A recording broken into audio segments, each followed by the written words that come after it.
Tonight we got three LSU alums. We're going to ask them a few questions about their experience as a LSU Tiger and as a student athlete. So first we'll start with Mr. Cedric Donaldson. Introduce yourself, sir, and we'll go around the table. Hey, yeah, Cedric Donaldson, former LSU athlete, played with these guys, Joe and Rashawn, living in Birmingham, Alabama right now, physical therapist, and, you know, two little girls enjoying life, man. Good deal. Mr. Roe Matthews. Yes, sir. Rashawn Matthews, glad to be here with y'all. From Baton Rouge, Louisiana, and actually played at LSU from 95 to 98 with Joe and Cedric. Played at Southern University in 99, came out in 2000. Married, 3 kids, still living in the Baton Rouge area, coaching football as well, and loving life and being blessed. Thank you, Mr. Matthews. All right, Mr. Wesley. Hey, played these guys also. It's a theme, right? Living here in Houston, been married 17 years. Got 2 kids, loving life, just continue to seeking, other opportunities and just doing a lot of work in the background. So just excited, happy about life, all that kind of great stuff. I'm glad I got three young men who loving life. So my first question, I'm gonna start with you, Cedric. Why did you attend LSU? What was the reason for you attending LSU? Well, man, I grew up on Jackson State football, so I was a huge Jackson State football fan, and up until signing day, that's where I was going. I don't know if you're familiar with Big Daddy Carson. Yeah. So Big Daddy Carson told me on signing day he was going to redshirt me, and I just started looking for other avenues immediately. So I got up, walked across the room, saw a junior college coach, asked him would he have a place for me. He said, "You got to walk on." I said, "Cool." So I walked on to junior college. But the way this goes back to LSU is I was getting attention from LSU out of high school, and Curly Hallman straight up told me he didn't think he was going to be there long, and I was small, and he told me if I came, I might I might get lost in the shuffle. If a new coaching staff came in, I was 5'7", 100 and probably 30-some pounds.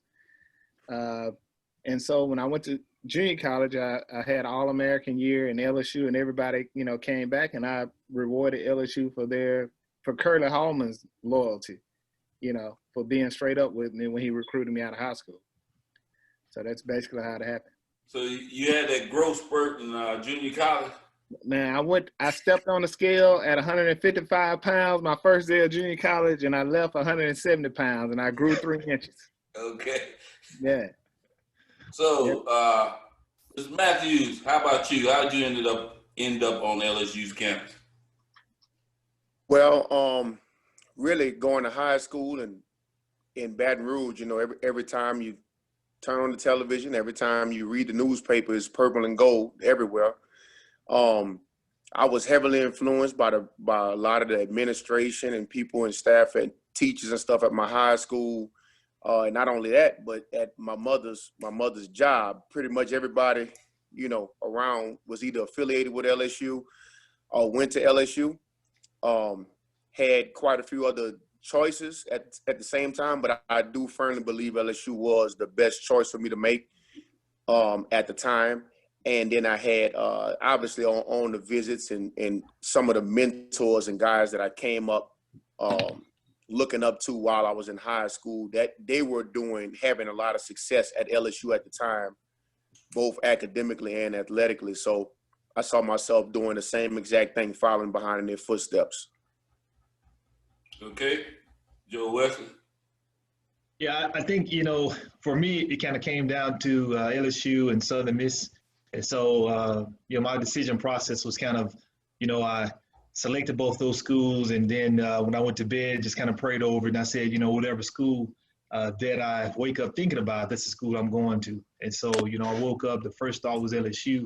And so what the kind of background to that is that while the other schools that recruited me, did recruit me at linebacker, I mean, did recruit me at linebacker, it was a few schools that told me that they thought I was undersized and that they would redshirt me and did, I probably could play my junior year. But, LSU, when I met the linebacker coach then, Coach Reese, he kind of laid out a plan. He talked about changing the program, the type of defense, and he told me that, he made no guarantees, but he told me that he felt I could play because one of the things that they said is that I ran like a deer, but I was still undersized. And so, that's how it kind of played into me going to LSU, and I think it worked out well for me. So I think I remember seeing some photos of you your freshman year. Was there a pad that you did not wear? Well, I believe in the past. I tell you that much.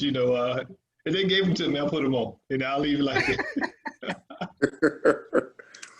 So, Cedric, what was your favorite part about attending LSU? What was your favorite part? Man, just the culture, man. Being from Mississippi, I got there right around the time that they was divvying, changing the rules or whatever, as far as like what age you can drink and I don't know, man. It was just the culture. Like everybody was so free. You can drink if you want to. Wasn't nobody gonna trip. I'm from Mississippi, and Joe know how this is, man. You do too, Uncle Mike. In Mississippi, man. I mean, it was frowned upon, to drink even as a 21-year-old. And I got to LSU, and they was handing 18-year-old beers, and I was like, what? So, my dad at the time didn't drink. He did back in the past. So we came down on a visit, and he was looking around. He was like, hey, if you never make it pro, this is it, right? This is it. So it was just the culture. Okay. How about you, Ro? Just to kind of piggyback a little bit off of what said, the funny thing about it is you could live in Baton Rouge as a kid and still, it's something different about being in Tigerland and in Tiger Stadium on a Saturday night. By Baton Rouge being a college town, it was like, that was it. That was, I mean, you might watch the Saints on TV and stuff like that, but you growing up in this area in Baton Rouge, you thinking about playing Saturday night in Tiger Stadium. And the funny thing about it is growing up here, you think it's like that everywhere until you go somewhere else and you're like, oh, you know what? Wow, they don't have 90,000 people in this stadium. I thought every stadium was like that. But so it's just also just being part of the student body. It was a warm student body, man. Everything was fun about it, the experience. It was a deep togetherness between all your the student body and the guys that you played with, to where the entire experience was fun. It really was. All right, Joe, you want to expound upon yours as well? Yeah, I tell you, I love the same thing too. I think just kind of piggyback what Cedric said is that, I'm from Mississippi, smaller town, and to get there, it was just like an explosion of culture, explosion of just a different type of thought process. And just the same thing as Rose said is that, when you get there, everybody was so welcoming in a different way. They wasn't welcoming in a kind of a strict way. It was welcoming in terms of, this is our culture, be a part of it. If you're not, we can teach you how to be a part of this, be a part of gumbo, shrimp, partying on Saturday night, getting this education. Let me introduce you to how we wear shoes and how we wear clothes. And so, I think that was one of the exciting things. And I think one of the things that both of these guys may remember that I'll expound upon is that the time we was at LSU was also kind of a changing time. We had, there was changing the law to drink, but the backdrop to that was that we had No Limit Records was just coming out. They was on our campus frequently. You had Cash Money Records was just kind of coming out too. And so, every now and then you see these guys pop up on campus. And one of the challenges was, I'm trying to talk to this girl. They talking to me. I'm gonna go ahead and go to a different route. So, it was like a lot of excitement And then Shaq had just graduated. And so all these different dynamics made it a really exciting place. Next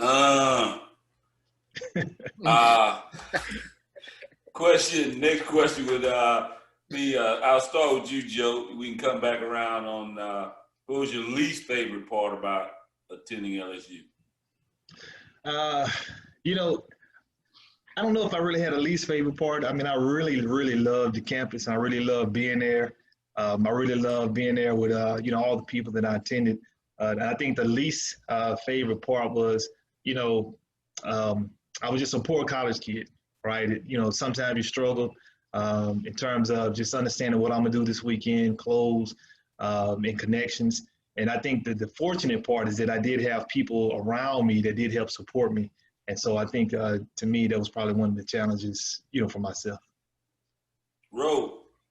Yes, sir. So really, now that I hate to say it, but 20 years or 20-something years older, I look back upon it and it's like, when you 19, 20 years old, it's all learning experiences. So I'm grateful for them now. But I would say easy, hands down, training camp. Training camp was the least favorite part. If I could get past training camp, everything else was downhill. If I could just get past the morning practice at training camp, everything else was downhill. I know the guys feel me on that one. Oh yeah. So Cedric, what would you say? Man, this is what I think about all the time. I was recruited to LSU by Coach Case. And the day that I arrived on campus, I was walking up to the football building. Coach Case was walking out. And he told me, hey, I'm headed to North Carolina. That was my least favorite moment because at that point, I loved LSU. I loved the tailgate and all that. But Coach Case played a different style of defense for the corners, And when he left, I was just like, oh, Lord, it's over for me because I would have been perfect in what he was playing. And now I'm about to fall into that trap again, So, I mean, it was a lot of soul searching for me not to leave with him, because as he was walking out, he said, I'm going to North Carolina. And he looked at me and I'm like, am I coming with you? What are you telling me? Right. So, yeah, but, I wanted my mom to be able to attend every game. And so I talked to him and they was just like, stick it out, stick it out. And so that was my least favorite. Everything after that was gravy. I enjoyed everything. So what was your favorite thing, Cedric, Ro, what was your favorite thing to do on campus? I think hanging in the quad. A lot of like I said, the players and the student body. The student body is real warm and real close to the players, the athletes, whether it was basketball, track, football. So I think in the middle of the mornings when you in between classes and you walking through that quad and you see everything from everybody from different walks of life and that was probably the warmest, the best part that I remember the most outside of football. All right, say it.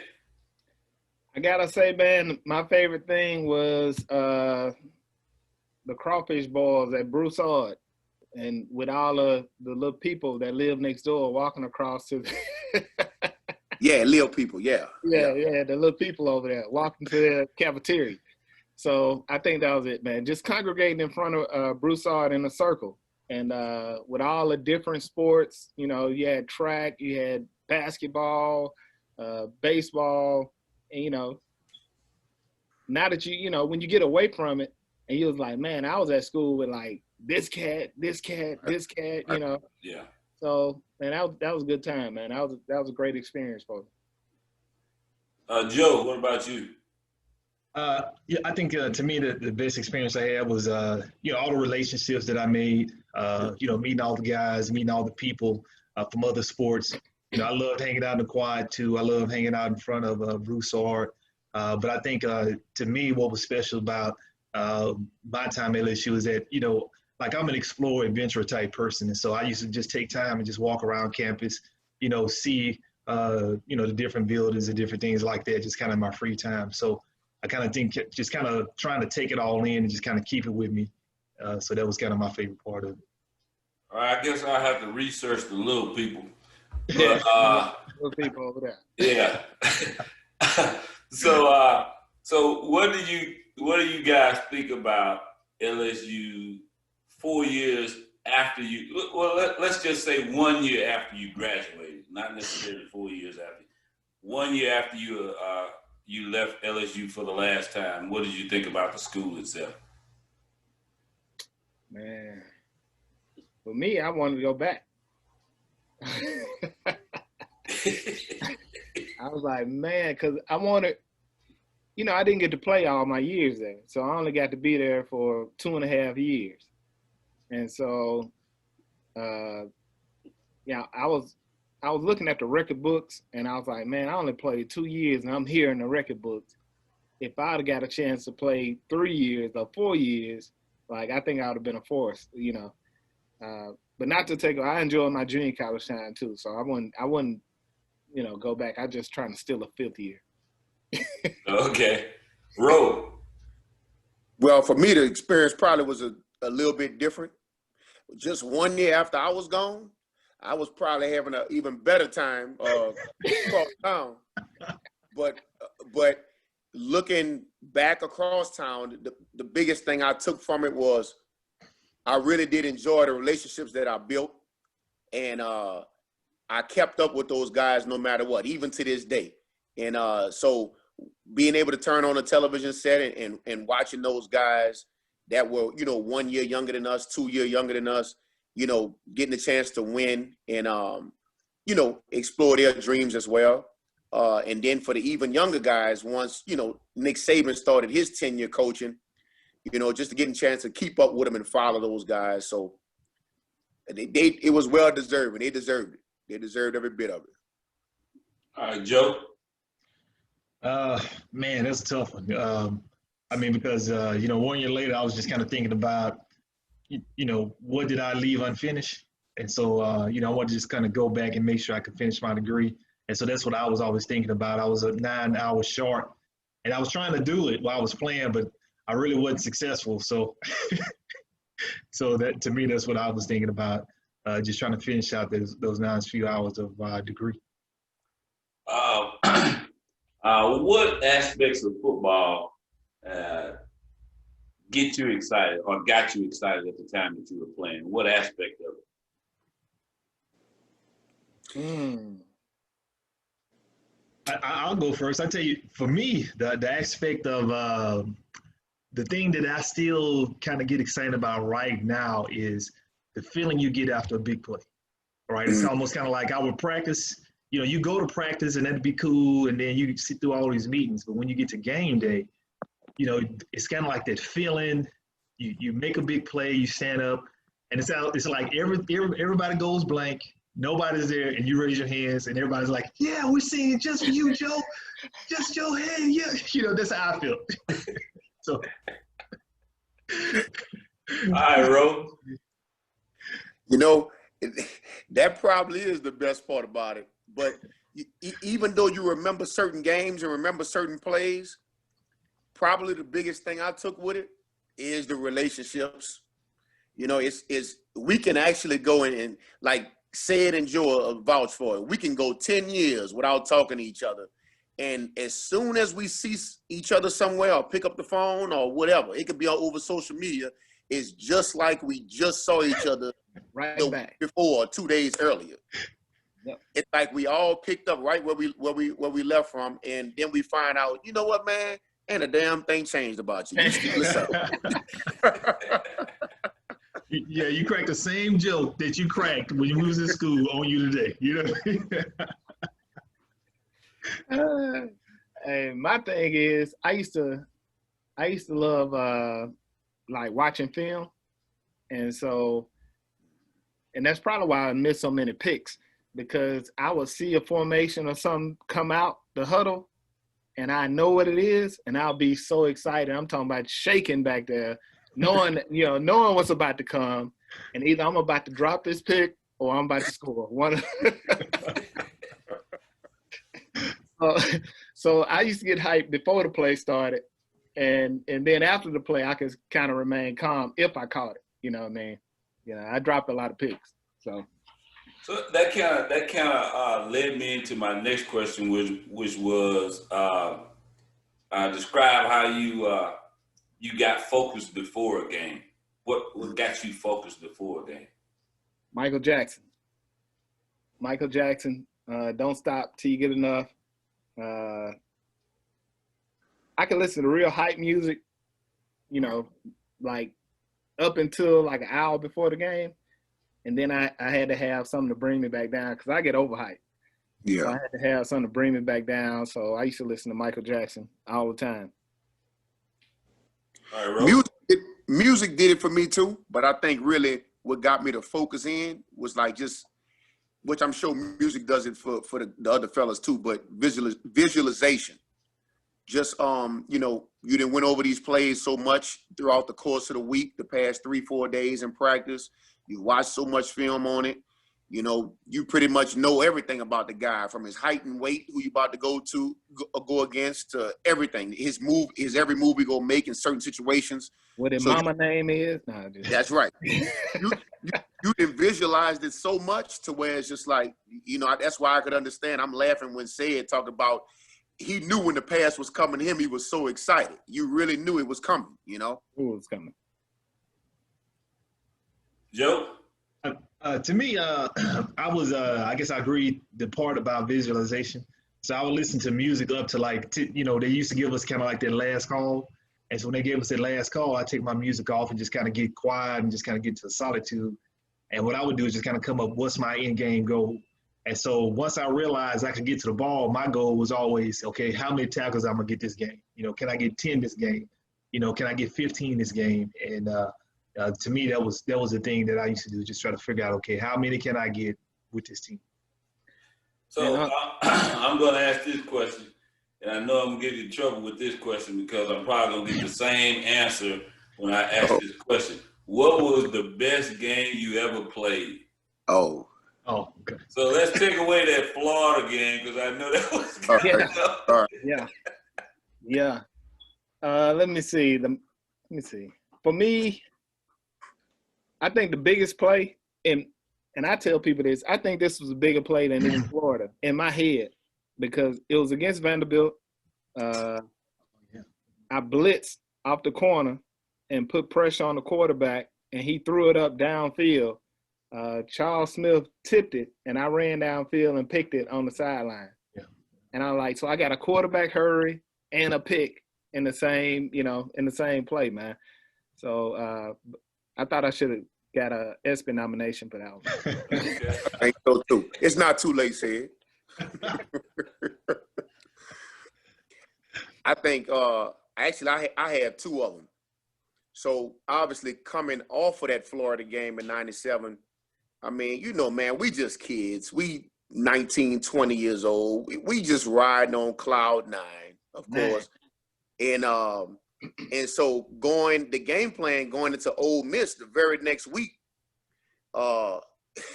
it's funny because our coach, Denota, he tried to bring us down. He tried to make sure we wasn't too full of ourselves. But they had the game plan for everybody to play. So I actually switched from playing defensive end to some inside backer. And we had a package that I had to go in on, and shoot, it was right in the home end zone, right in front of the student section, man. I'm talking John Avery, who ended up being a first-round pick or second-round pick to the Dolphins. I tackled him damn near in the end zone, and he stuck the ball out in front of the goal line just so it wouldn't be a safety.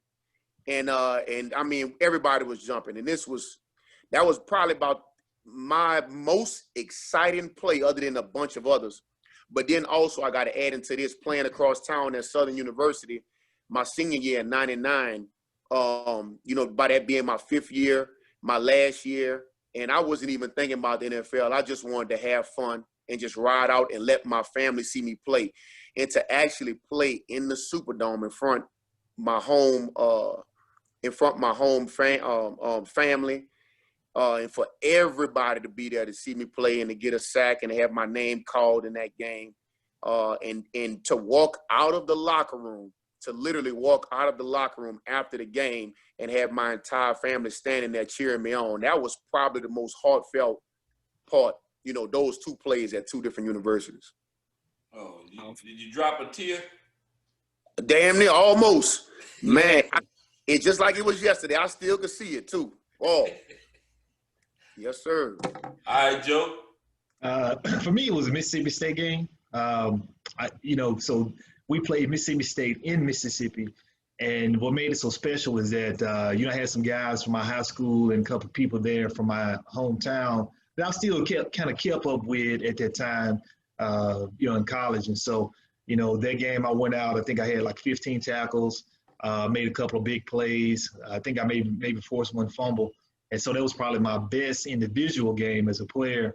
And then my second one was my freshman year, is that I got in at the end of the game against, I think it was playing against North Texas, and I got an interception. It was like 25 yards. And my shoulder pads were like all the way up here on my head.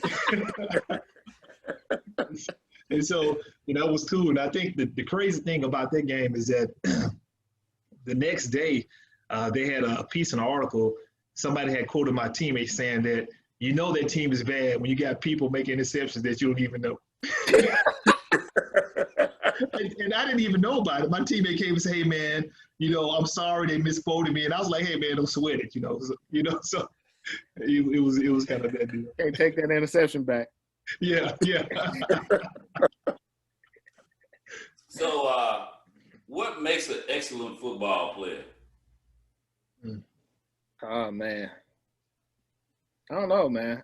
I think it's you can be an excellent football player with a whole lot of different attributes. So some people just physically got it. They just physically great.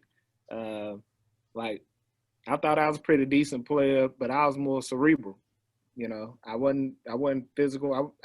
Lord knows I ain't want to tackle nobody. So co-sign. Plead the fifth. Yeah.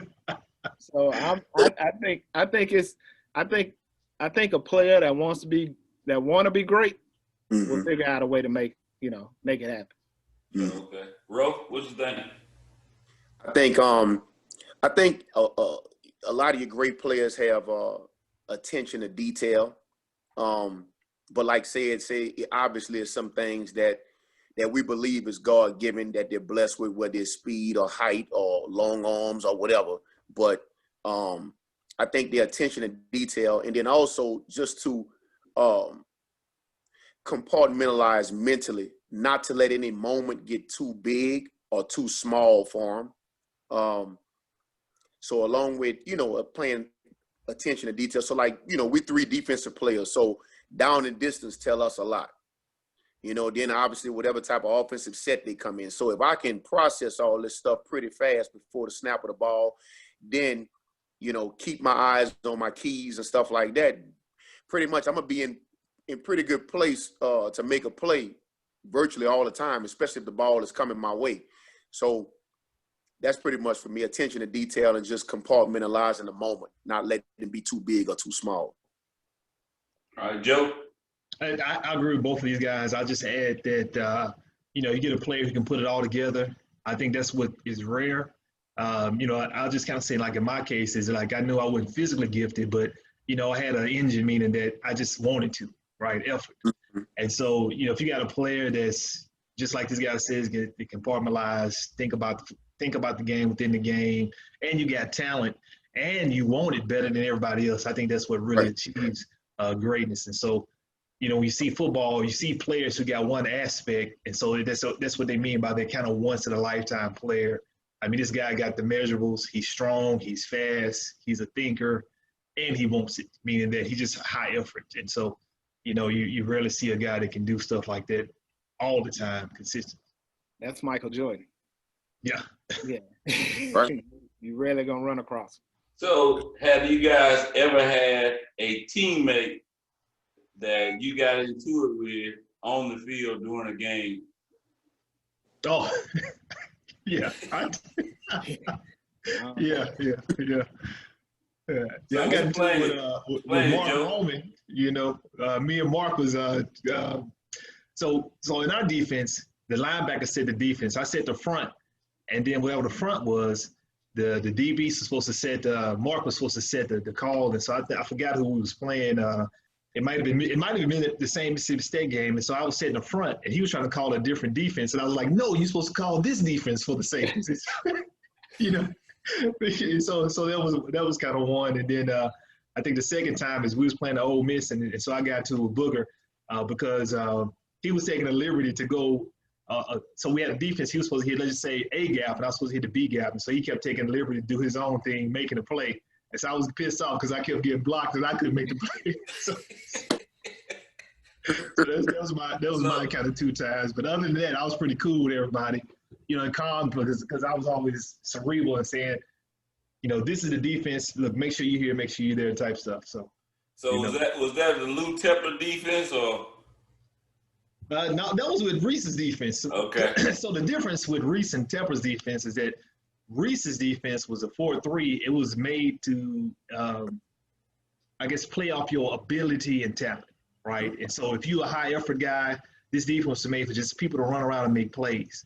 Tepper's defense had like 1,000 keys, and it was built on the structure of the defense, right? Meaning that if everybody go left, then we'll make the play. And so, you know, that was kind of differences. So to me, the challenge about Tepper's defense is that it was just so difficult to learn. And that, you know, I never really mastered it. You know, my style was just to learn enough to be able to play, and then, you know, I'll keep learning as I go. Okay. So, Ro, what do you think about it? Do you have any teammates that you got into it on the field with? You know what? Almost. Never really got the chance to get into it with anybody on the field like that, like Joe. But it's funny he bring up Booger because we was playing in the Independence Bowl in '97. And, you know, man, we wanted to get back at those guys real bad because they came to Tiger Stadium and beat us earlier that same year. And we had a tackle in game up front, okay? Booger and myself. And I actually forgot that the guard that Booger was lined up across from was Lou Pettigo. Lou Pettigo ended up being a first-round draft choice of the Giants. So the call was mix it. And so by Booger having already been on the field, he goes, "Roll, in first, you go first, I'm going to go around you." I'm like, okay, I'll go first because I'm going to hit him with the quickness and I'll get back there before you get in there. Well, man, I forgot Lou Pettigo, big, strong oxtail, man. I runs into Lou Pettigo in true story, bro. I kid you not. This the only time that another man ever lifted me off the ground with my feet dangling there. And all I know is I'm swinging on Lou Pettigo, and I'm breathing hard, and I didn't make it nowhere in the backfield. And I'm looking at Booger, and Booger looking at me out the side of his eye. I said, I'm gonna get you when I come back. I'm gonna get you. And now I'm off the field. Then he called me off because I couldn't get in the backfield. I tell you, boy, Lou Pettigo, I'll never forget his name. Hey, those are big boys, man. That dude was huge. Yeah, them dudes was huge. Well, mine, I didn't get into it with him. We was playing Houston, and they had the big running back. What was his name? Antonio Smith. Antonio Smith. Yeah. Oh, yeah. Yeah. Yeah, so he came around a corner, and I came up and I cut him. And he said, "So you hit me in my knees? I'm going to kill your look. Your look." I was like, uh-oh. So I ran in the huddle. I told you know, the D, I like, "Hey, bro, don't let that man get back around here, man, because he's pissed." And so the next play, man, they did a toss sweep, and it looked like it was just me and him. And I'm coming up, and I thought I hit him. Like, I got real close to him. I closed my eyes because I just knew he was about to destroy me. And I heard all the noise, and I was like, "Oh, I must have hit him." And I got up or whatever. I'm like, you know, and Kenny Mixon that came out of nowhere and destroyed him, man. I remember that play. So I'm like, Saved the day. Mix. Hey, Kenny Mixon was a savior, man. Yeah. One of the best. He one of them guys that had it all. Like, That's right. One of them freaks, he sure was. He was. Yeah, he had it all, but he saved me that day because that was probably the end of my season if old boy would have got to me, man. I remember that, man. I remember that. Because Kenny was like, "Don't worry about it, man. I got it. I got it." And I remember you was like this, and then like Kenny was like one step ahead of me, and so Kenny wiped him out. I jumped on top of him, and you still standing there like, okay, what? What happened? I was shocked. I had my eyes closed. I ain't gonna lie. I was. So have you guys ever had a teammate on your side of the ball that that you like watching him play, that you was in awe of him while you were playing? You know, for myself, Gabe Northern was probably my mentor and a big brother for me to this day. He stood in my wedding. You know, he's obviously one of those guys that we could go a year without speaking, and I'll still call him and we'll talk as if we, you know, picked up from 5 days ago. But he was one of the guys where I could remember literally sitting in my bedroom my senior year of high school, looking at newspaper clippings and watching on the news channel them talk about him. And I don't know who put this in the paper, but I remember they were talking about the upcoming signing class of 1995, and they mentioned every name. So it was something about JoJo, you know, it was something about Booger McFarland, it was something about Kevin.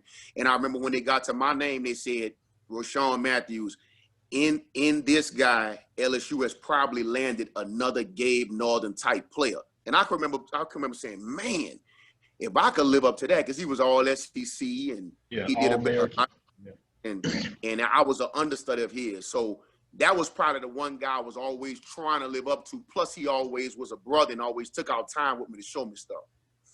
Yeah. Say it. Man, I don't know. It's a few, man. But the cat that I ain't gonna say baffled me, man. I don't know. It was Troy Twiller, man. Like, Troy Twiller was one of those guys, man, that just, I mean, could run, could jump, had hands. We used to have this little deal going on.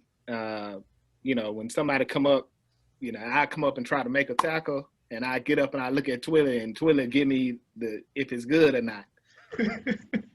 So I ran up on a tight end, and I hit him one day on the sideline. I hit him, and I mean, he really ran through me, man. And I got up, Twiller was over there like, I don't know, Sid. I don't know. Hey, but, you know, he wasn't that big. He wasn't a big guy. But the same team had a big fullback, and, man, Twiller came up and, like, I mean, wrapped him, like, destroyed him.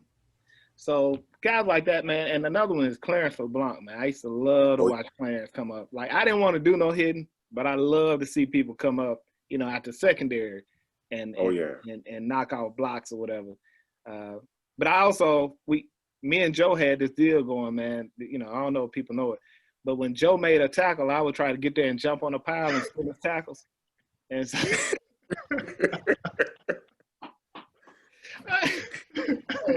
so, you know, man, I used to sit there and be like, all right, Joe's on that tackle. Let me go over here and jump on the pile, man, and get up, you know, all excited. They'll be like, Cedric Donaldson on this. Let me get an assist. Let me get an assist. Yeah. So, I mean, that was me, man. I enjoyed playing with, you know, my teammates, man. And so, you know, but those two, Troy and Clarence LeBlanc coming out the secondary, laying that wood, man, that was awesome. To me, the guy I loved the most was Kenny Mixon, and I'll tell you why. So my sophomore year, we was watching film, and so he had got suspended like somewhere during the season, and then when he came back that next season, it was like he didn't miss a beat. And so I remember watching a game. It was kind of like our first game back or something like that. And what made me so in awe of him is that I had never seen a player start on the right side of the defense, and he made a tackle like for a loss on the other side, like at the left end. So it's like he started right here and came all the way down the line of scrimmage and made the tackle for a loss. And what made me so in awe is like he had the speed, he was strong, and he had the effort to get there. And I was like, man, this dude is good. And I remember having to go up and say, hey, man, how you do that, man? Can you show me how to do that? And he'd be like, man, I don't know. I'm just trying to play the game. And so I used to love watching them play. When we watched film, I watched how he would get off the ball and get behind guys. And I mean, he used to make people look crazy. I was like, man, I just can't believe this guy could do that. And I would, watch him do this every week when we watch film. And so I really liked watching Kenny play. Oh, yeah. Uncle Mike, a lot of people don't know this, but Kenny Mixon actually won state in high school in 110-meter hurdles. Yeah. And he was defensive end in college. I go to show you about his athletic ability. Yeah. Oh, man. 2 more questions. Favorite coach, college or pro? Man. Head coach. Let me make it head coach. Okay. Head coach. Man, I'm going to say Bill Parcells, man, for me. Because, in the NFL, man, it's hard to get a coach to just be straight up with you. You know what I mean? Like, they going to tell you what they want you to hear until they cut you or until they find somebody to replace you with or whatever. But, man, he was just straight up. I mean, like, from day one, he called me chicken neck. And, he was like, chicken neck, hey, you can play. But, as soon as I find somebody that can play better with you, you gone. And it's not just you. It's anybody on the team. If I find somebody 1 ounce better for $2 cheaper, you gone. And he was telling the truth, too. And he was telling the truth. And so I could deal with that, man. I had Tony Dungy, too. I love Tony Dungy. But, Tony I was used to, like, hardcore coaches. So Tony was just a different guy for me, Yeah. Yeah. So that's me. I think for myself, I think I'm gonna say head coach Pete Richardson when I went to Southern University for that 1 year, because for the same reasons that said about Parcells, Pete Richardson was not cutthroat, but he was a player's coach. But everything he said, it lined up. And not to talk bad about any other coaches, but from where I was coming from and what I had just dealt with for 4 years, a red shirt in 3 years, I really needed that change of pace. I didn't need anybody telling me to be on time or to go full speed. I was gonna do it no matter what, because it was my last go round my senior year in college. So Pete Richardson, man, he really. And the guys will tell you, anytime we were at parties or at functions around town with guys from cross town, it wasn't always a welcoming thing. A lot of times it's, oh, y'all from LSU, y'all think y'all all that. So we didn't always gel with those guys. But for whatever reason, Pete Richardson had got those guys to bring me in and made me feel like a true brother. And that was from day one, the entire time. And just like said about Parcells, he was honest, he was straight up. And I every time I see him, I give him a hug and I tell him thank you every single time I see him, because it really meant a lot for where I was at that point in my life. All right, Joe. For me, Tom Coughlin. I know he gets a bad rap in the media and all the type of stuff, the type of person he is. But the reason I liked him because he was a no nonsense guy. And he's the same thing, right? You knew where he stood, or you knew where you stood with him. And just kind of give a quick story is, so when I got released from Jacksonville, I got called back like 4 weeks later. So I got called back on a Friday, went to practice on a Saturday, and I played in the game Sunday. And so he came up to me before the game and said, hey, Wesley, how you doing? I said, I'm doing good, coach. He said, well, look, if you can go out and if you can give me, about 4 special team tackles, make a big play, you'll be here. If not, I'm going to cut you. And then he walked off. and I was kind of, whoa, wait a minute. And so, I didn't get 4 tackles, but I did make a big play. And so, next week of practice, he came up to me and said, hey, we're going to keep you around, but I'm going to have to put you on practice squad because somebody else got hurt during the game. And he said, I like what you're doing. If you keep playing, you'll stay around. And so, I stayed around. He was honest. And so, you knew where you stood with him. He didn't play.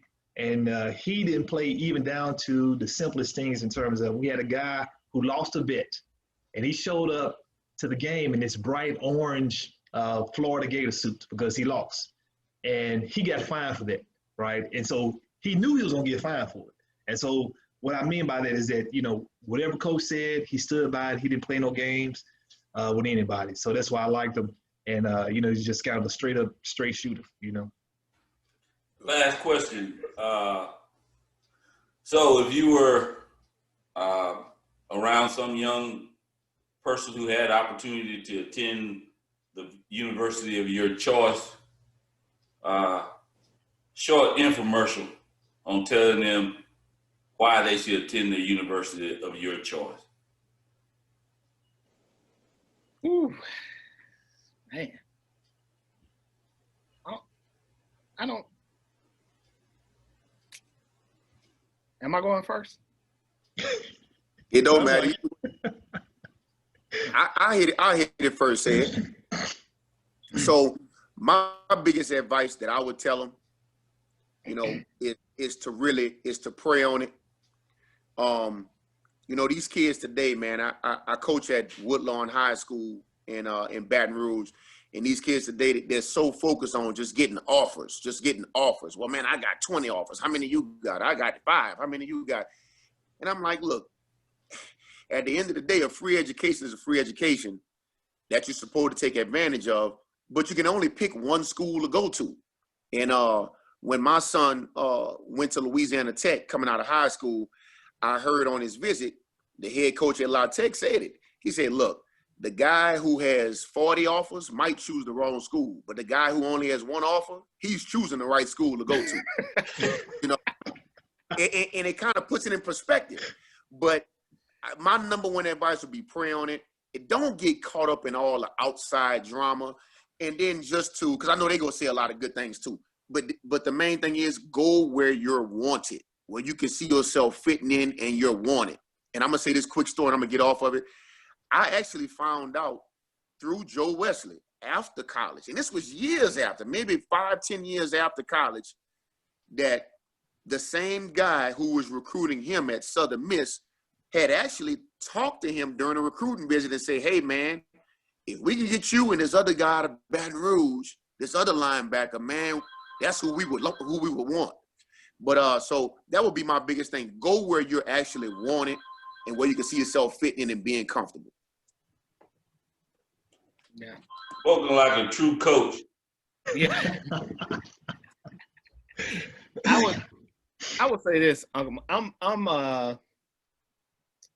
like right now I'm torn. So everybody think I'm all about kids going to LSU, and so I have a godson right now that's tearing it up. I mean, like really tearing it up. And I always talk to him about, you know, LSU and stuff like that. But really and truly, man, I just want to go where he is. You know, you got to make that choice. Because if you go, I push you there and it don't work out, guess what? You're not going to like me forever. You know what I mean? You're never going to get over that.